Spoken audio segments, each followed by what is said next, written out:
So Lolo. ano na ba? Okay. Okay. Ay, hinga lang ng malalim mga kapatid ha. Hindi naman problema talaga tayo.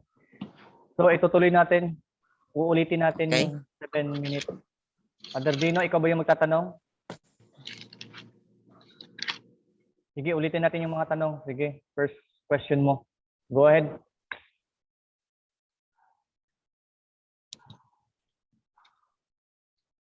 Dino. Okay. Yun ba, sabi mo, yung Sabat ay, di ba, agree ka ba sa 2010 ng Hebreo, ang tao ay hindi gagawa o lalabas man sa gate? Hindi po, sapagkat hindi naman sinabi doon na wag lalabas sa gate, no? Kundi wag kang gagawa ng occupation, sapagkat occupation po yung tinutukoy sa Exodo 20 verse 10. Next Ang question po. sinasabi doon, wag kang gagawa ng anuman. Ano bang pagkaunawa mo? Yung word po na anumang gawa ay milakaho yun sa Hebreo na ang ibig sabihin ay occupation. Nang itanong ko po sa inyo yon ay hindi nyo po nasagot sapagkat hindi nyo po alam kasi. Next question. Yan bang paglalakad, gawa yon? Yes or no?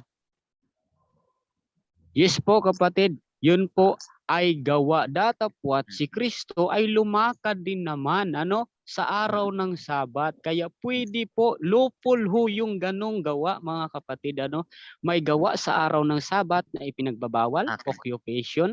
Datapwat may gawa rin na pwedeng gawin. Next question. Next question. Okay. Agree ka ba na yung melaka ay definition niya ay labor, yun ay gawa? Yes or no? No po kapatid, sapagkat meron po dito akong Hebreo, Textus Greek Receptus, na kung saan ay nakasulat ho dito sa Exodo 20 verse 10 na yung work ay occupation ho yun, ang direct definition, no? So agree ka ba sa definition, isa sa definition niya ay labor? Yes or no?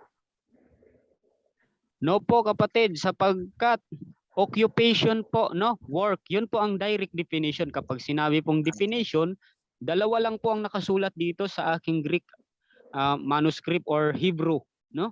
Okay. Moderator, kung mapatunayan ko ba sa strong, no, sa strong na isang definition niyan ay labor, aminin mo mali ka ngayon, gawa 'yon. Yes or no? No po kapatid, no, sapagkat ang ito Tuloy. sagot po. Wag pong ad hominem, sir. Pakiano lang po. Okay, sige. Sasagutin ko Okay. po. Ang amin pong pinag-uusapan, Exodo 20 verse 10, mga kapatid, o 8 to 11, no? Na kung saan ang word po dito na your work, no? Huwag siyang tatakbo sa kung saan-saan, sapagkat nandito nakasulat po dito, melawkaw, definition, occupation, Okay, work. Wala time. ho dito work. Next question. Papayagan mo ba, moderator, ang aking pagbabasa kasi ayaw daw niya. Kasi Sige, pwede mong basahin. Pwede mong Okay po. basahin in construction na pang-construction. Time's up. Pwede mo siya Okay. i-construct. Kasi sabi niya strong. Okay, dito tayo sa strong. So agree ka ba dito sa strong? Nang sabi po dito sa definition, from the same as properly, no? Deputyship, that is ministry, generally employment, never civil or work, abstractly or concretely. Also, ang sabi po dito, property as the result of labor, no? Agree ka ba dito? Yes or no? No po, sapagkat ayan po ay hindi po definition kapatid, no? Yung milawkaw po na akin po sinasabi, occupation or work, no? Kung saan ka pumupunta, hindi naman ho yun ang nakasulat na definition, no? Sa baba ho yan, hindi po lahat ng nakasulat yan ay tama. Kapag nakasulat ho ba dyan na from it object, tama po ba yun? Okay, next question. Time's up. Next question. So ngayon, ano yung patunay mo? Sino po ang mag-identify dito na tama? Itong definition na strong or ikaw? Definition po ng strong, sapagkat nakasulat dito sa definition ng strong na occupation work, no? Napakalinaw po niyan kapatid, occupation work. Wag mong dadagdagan, no, sapagkat no ay hindi ho kasali na yung iba pa baba, no? Ang inaagrihan ko lang po dito ay work or occupation. Yan po ang aking Thumbs up. tinutukoy. Wala pong Okay. iba. Next Ayon sa strong sa Milaka, no? Dito sa Milaka, alin yung naunang definition, yung labor or yung occupation? Occupation po ang naunang definition, tsaka work, no? Wala hong kasunod na definition, no? Magbasa po kayo ng mabuti. Ayan po, lexical, no?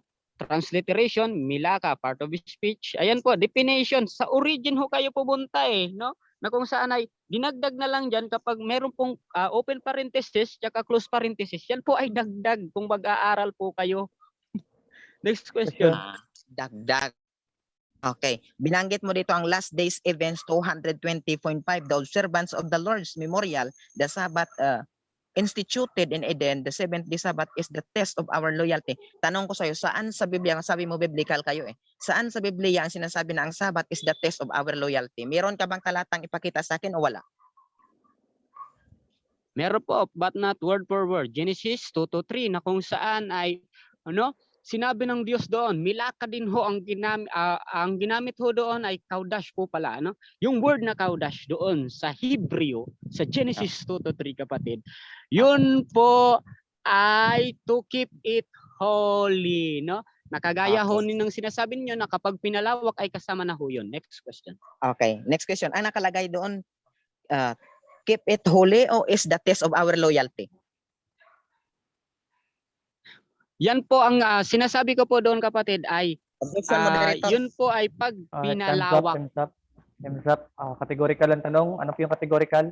Hindi ho yun Categorical. categorical, Ang sir. Yes or categorical no ang kasi categorical. Ay, hindi Objection, ganun. Mr. Moderator. Ito po yun. Pag sinabi po natin Hindi. categorical, pinagpipilian po yan.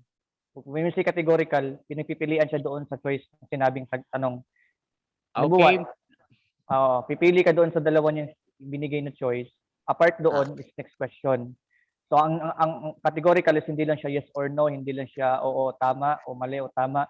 So as long as merong dalawang choice na binigay, pipili doon sa dalawang choice. Yun yung categorical kasi na tinutukoy natin. So pakiulit Okay ka po, categorical na tanong. Okay. Kasi ito ay aral ni Ellen G. White, dito sa last days events 220.5. So ang nasusulat doon sa Genesis, to keep it holy o the test of our loyalty?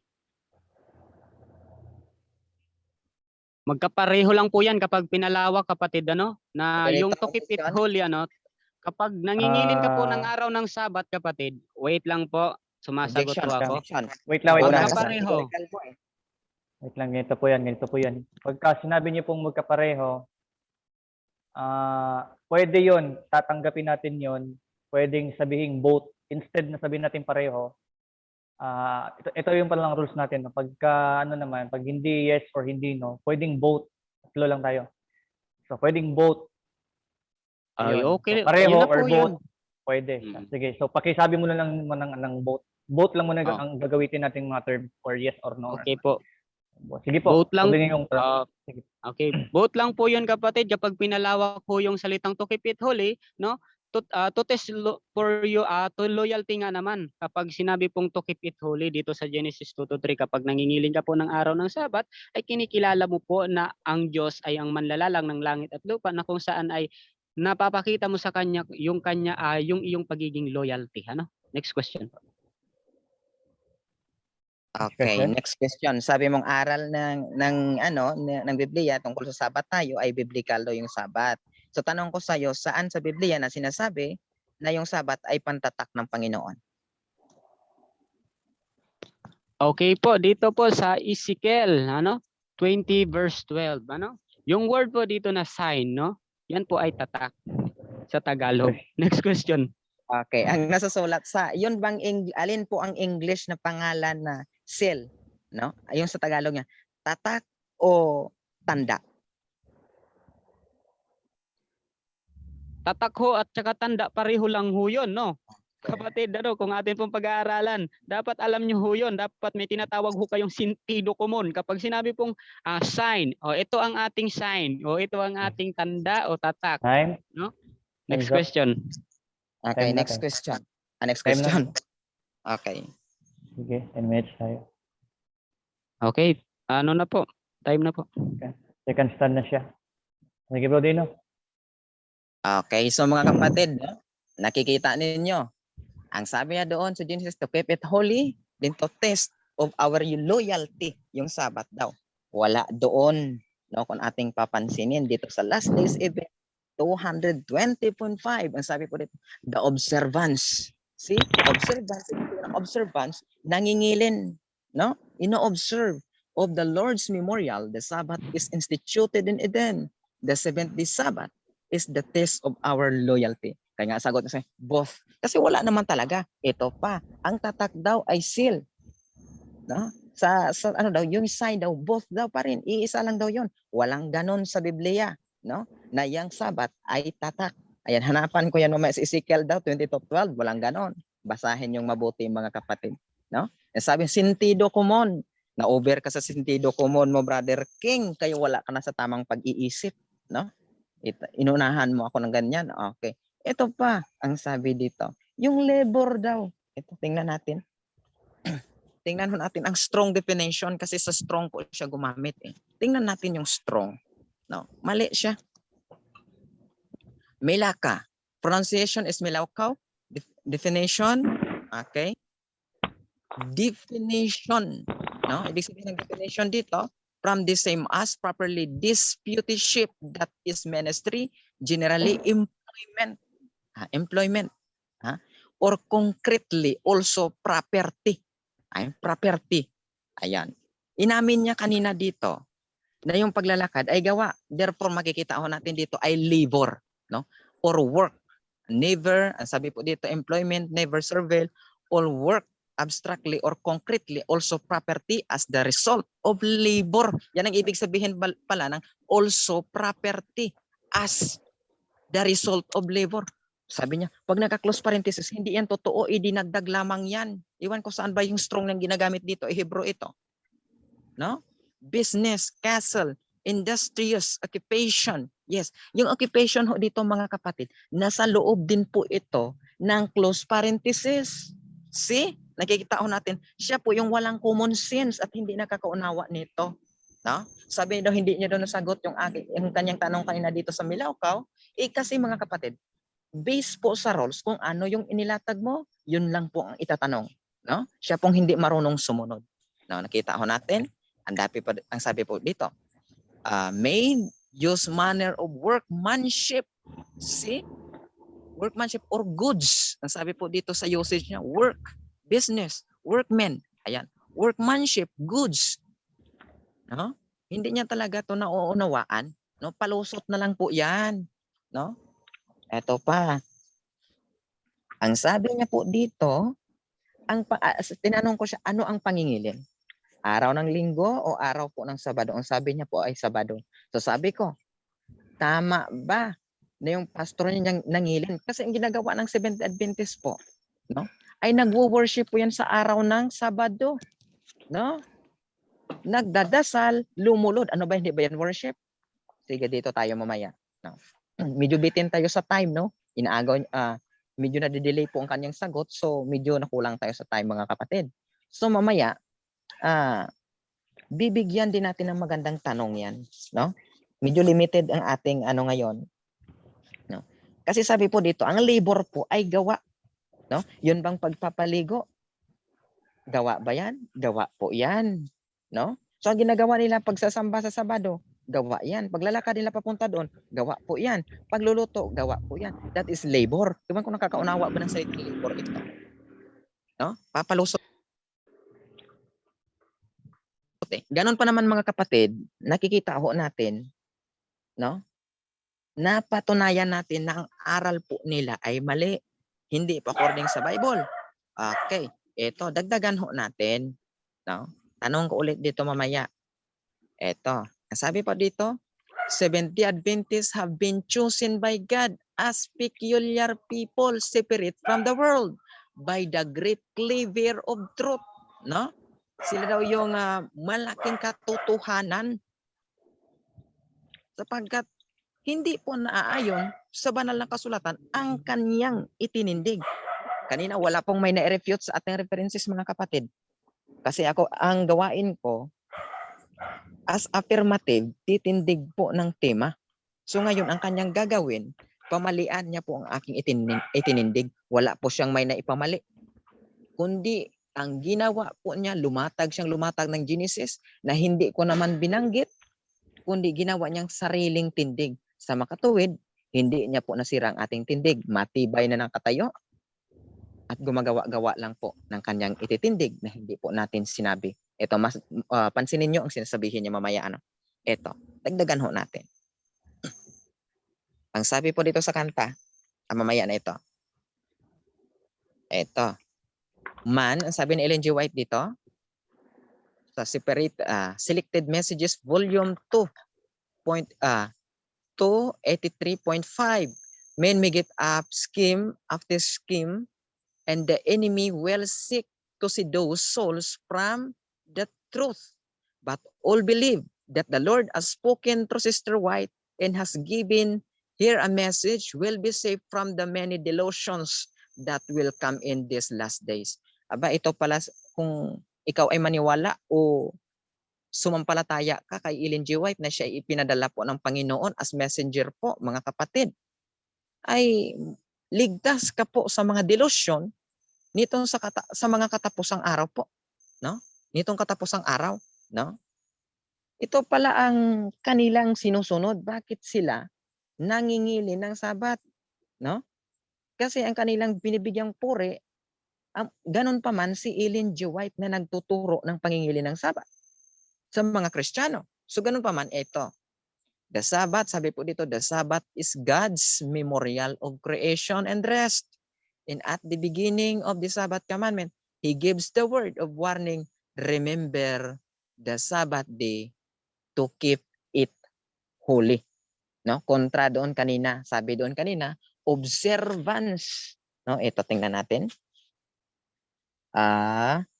Okay, sabi, to observance of the Lord's memorial, the Sabbath instituted in Eden, the 70th Sabbath is the test of our loyalty.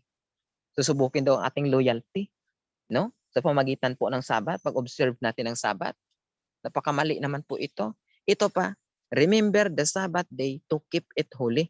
Ang Sabbath daw, i-keep natin, no? Sapagkat po yan ay banal. Pero dito pala sa turo niya, mga kapatid, sa kanta po ng Seventh-day Adventist, no? Asking Him for saving grace, also victory in the race, and to help us by His power to keep holy every hour. Every hour pala yung i-keep nating holy. Kaya napakamali po, no? Kontra-kontra ang aral po ng SDA. Kaya pala hindi makasagot ng direkta itong si King, no? Yung bugos. Okay, kasi bugos pong ginamit niya dyan, no? Ito. Sabi niya pa dito, the worshiper, ito makinig ang mga kapatid, the worshipers of God will be especially distinguished by the regard for the fourth commandment, since this is the sign of God's creator power and the witness to His claim upon man's reverence and homage. No? Testimonies for the Church, Volume 9, page 11. Ayan. The worshipers of God will be especially, no? Will be especially distinguished by their regard for the fourth commandment. Itong mga worshiper pala ng Diyos, mga kapatid. No? Ino-observe pala nila itong ika-4 na commandment. So sabi nila, ay hindi po yan worship. Hindi po yan worship. Ano bang ibig sabihin ng worshiper? Hindi nagwo-worship. Sa araw po, sabi, ika-4 na utos, no? Nakautusan. Since this is the sign of God's. Ano daw ang sign? Ang sabi po dito kanina, the sign that is a Sabbath. Ang sabi sa ibang sulat niya dito, no? Sa Desire of the Ages, 288.2. Ito talagang maling turo, no? So, nakita ho natin, mga kapatid, no? Na ang kanilang pag-aaral ay mali. Ito pa.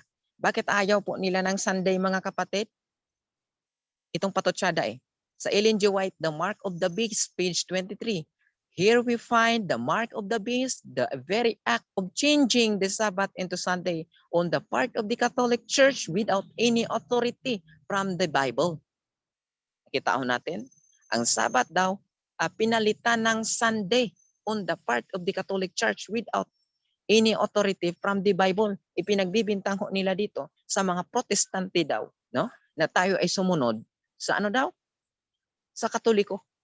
Kaya daw pinalitan natin ang Sabat sa araw ng Sunday kasi nagwo-worship tayo sa Sunday. Therefore, mga kapatid, no? Sila worship pala itong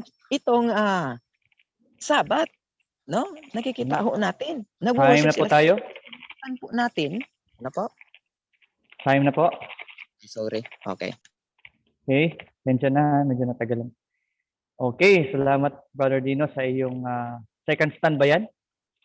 No? Opo. Okay. So, second cross na ng ating kapatid ngayon. 7 minutes. Brother King, isahan mo na po. Pa-unmute niyo yung mga mic niyo. Kasi cross-examination. Okay po. Una ko pong tanong, ano po ang direct definition ng Milaka doon sa Exodo 20 verse 9? Occupation? Hindi wala pa po. Ano po ang direct definition ng word na Milaka doon sa Exodo 20 verse 9? Occupation o hindi occupation?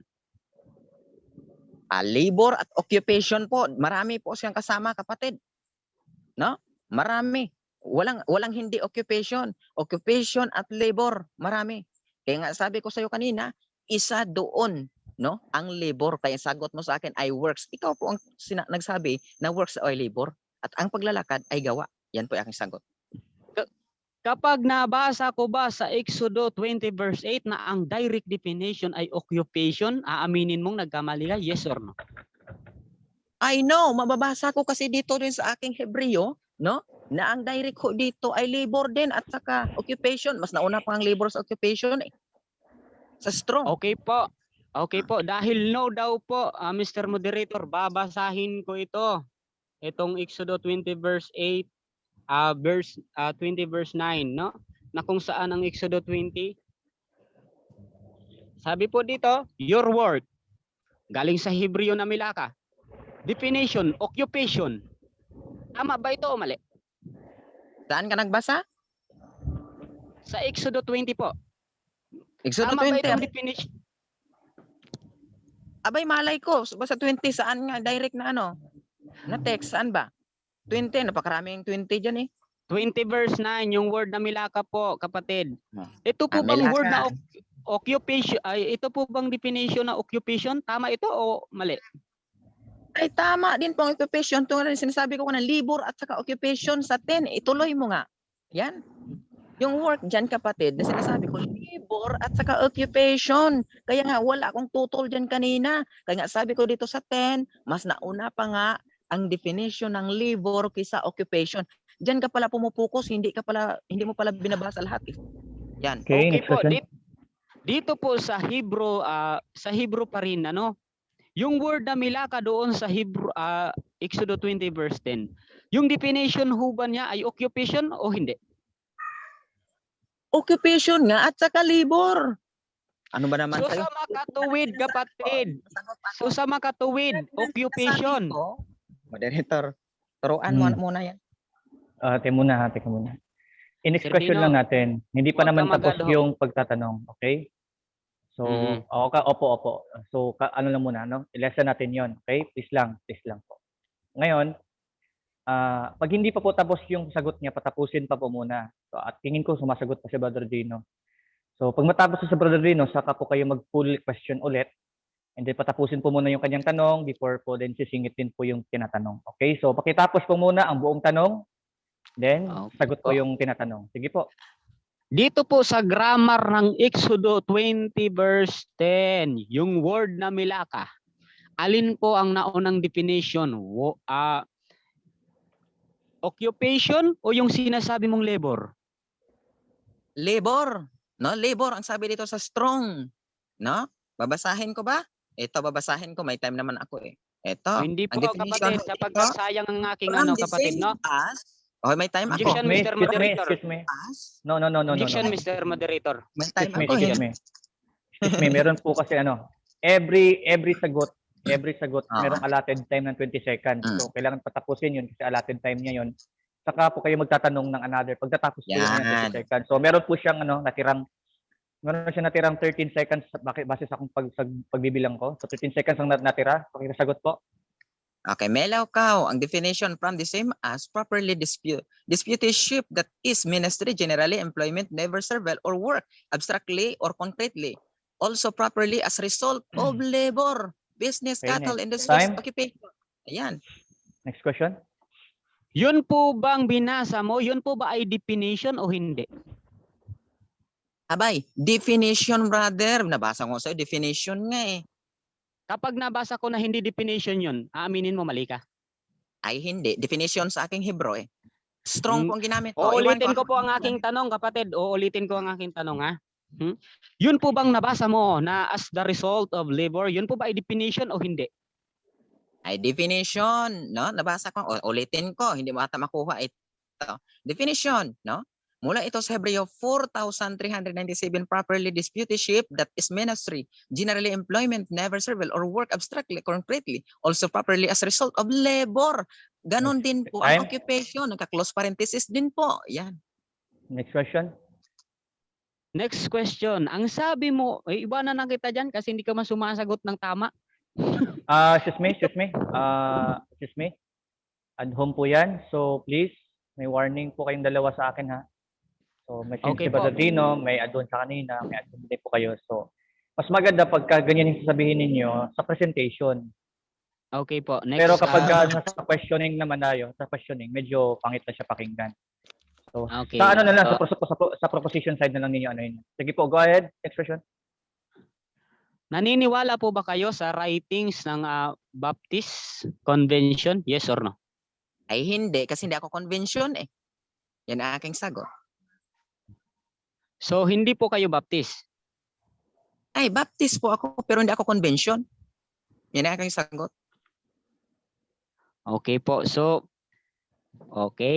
hindi raw siya tinatanggi niya. Next dito po. Sabi po dito sa selected message, saan po mababasa yung sinabi mo pag sumampalataya kay Ellen G. White ay kung kapag sumampalataya kay Ellen G. White, meron po bang mababasa na gano'n sa selected message na kapag ang kailangan ng tao sumampalataya kay Ellen G. White? Meron o wala? Meron.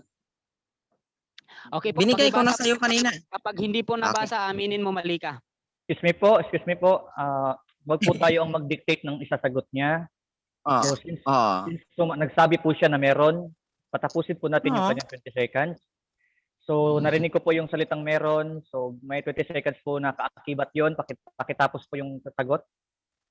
Okay, moderator, ano ba ito? Moderator, ano ba ito? Pinababasa ako. Bigyan mo ba ako ng time? Babasa ako eh. Kasi limitado to, hindi matapos ito eh. Ang mangyayari nito, running time talaga yan. Ate, hindi pwede na babasa ako kasi utos po yan, hindi po yan tanong eh. Sinundot ko lang ho yung tanong doon. Ito po yan. Magkakaroon kayo ng kasunduan eh. Stop time ko siya ha. So magkakaroon kayo ng kasunduan kung ira-running time ko ba or i-stop time ko. Magkakasundo muna yung nagtanong sa'yo, siya yung mag-agree sa akin kung mag-agree muna kayong dalawa kung papayag ba. Isama niya na lang po niya yun sa conclusion niya, sir. Yung ganon. Okay po. Okay, sige. So, Kung ganun po. okay. Next question po tayo. Okay po. Ang sabi mo po kanina, ang SDA ay malaking katotohanan. Tama po ba 'yon? O hindi? Ay, hindi ko sinabi. Binasa ko based po sa pangunawa ng writing ninyo yung quotes ni Ellen G. White. Based po doon. Pero sa akin, hindi ako naniniwala. Napakamali po kaya nga wala sa Biblia eh. Yan ang aking sagot. Okay. Yung the fourth commandments, hindi po ba yung sign ng Diyos or mark ayon sa Ezekiel? Yes or no? Ano daw? Hindi ba yan Mark? Hindi ba yan Ezekiel? Ano ba yan? Ito po ang aking tanong. Ulit po. Nung ika-4 na utos, yung the fourth commandments na binasa mo sa testimonies, no? Yun po ba ay hindi mark or sign doon sa Ezekiel? Yes Sa Ezekiel po, 22:12, that is a sign. Hindi po yan tatak tulad ng inyong pagkaunawa. Kaya mali po ang inyong interpretasyon kasi ang pantatak ng Panginoon ay Holy Spirit according sa Ephesians 1:13-14. Yan po ang nasusulat sa Biblia. Next question. Okay. Next question. So yung ano po ang Tagalog ng mark? Marka. Okay Sign. po. Yung tatak po ba, hindi po ba mark yun? Yung sign kasi kapatid, no? Yung tatak, yun No, ang no, no, mark no, yun. no, no, no. Objection, Mr. Tanda. Moderator. Yes, Ang ano akin yung pong position? ang akin pong tinatanong kung yung mark po ba ay hindi tatak. Oh, ganito ko yan. Since hindi naman categorical yung tanong nyo, kasi pinapadefine nyo lang, hindi ba siya tatak. So wala akong nakita na categorical ba yon, may pinagpipilian ba doon. So kahit ano po yung sagot niya doon, nakadepende yun sa kanya since hindi naman categorical. Malibang kinakategorical natin yung tanong, hihingi tayo ng categorical na tanong, sagot. So since wala akong narinig na categorical, so bibigyan natin ng 20 seconds yung tinatanong nang sumagot siya sa kanyang isasagot dun sa tanong. Sige po. Pero kung gusto niyo i-rephrase ang tanong para i-categorical, sige, bibigyan ko kayo ng chance to rephrase it, maging categorical siya. Sige po. Okay, yung sign po ba o mark o tatak, hindi po ba iisa yon, yes or no? Sagot po. Hindi po yan. No? Ang tatak sa English is seal. Ang sign po ay tanda. So magkaiba po, napakalayo pong definition at understanding po kung ating susundan po yung inyong itinatanong. Kaya mali po kayo dyan. Kapag nabasa ko ba sa dictionary, yung mark, ang similar niya ay sign, aminin mo mali ka? Hindi. Bakit? No? Bakit hindi? Kasi sa Biblia na sinasabi doon ay fourth commandment. That is a sign. Kasi sa Efeso yung tatak, yan ay Holy Spirit. Hindi po diksyonaryo, brother. No? Kasi yung binanggit, ikapat na sugo. Sige, papayag ako niyan.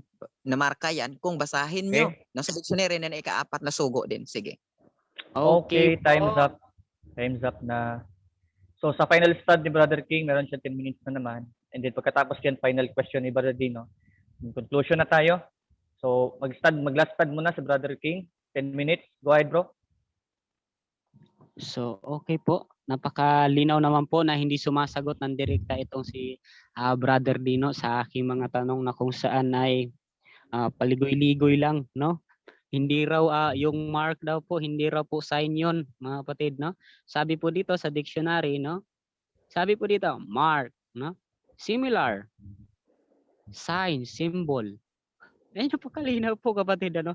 Nagsisinungaling itong si Sir Dino, no? Kanya nga lang, ano? May napapansin lang talaga ako, eh. No? Sunod po nating pupunahin, no? Sa origin ho siya pumunta doon sa 20 verse 10, no? Napakalinaw dito sa Exodo 20 verse 10. Babasahin po natin kung ano yung word na milaka para maunawaan po ninyo, ano? Sabi po dito, milaka, no? Definition, occupation, work, no? Dalawa lang po, occupation tsaka work, mga kapatid, ha? Napakalinaw po niyan. Meron pa siya mga binanggit na kung bawal maligo,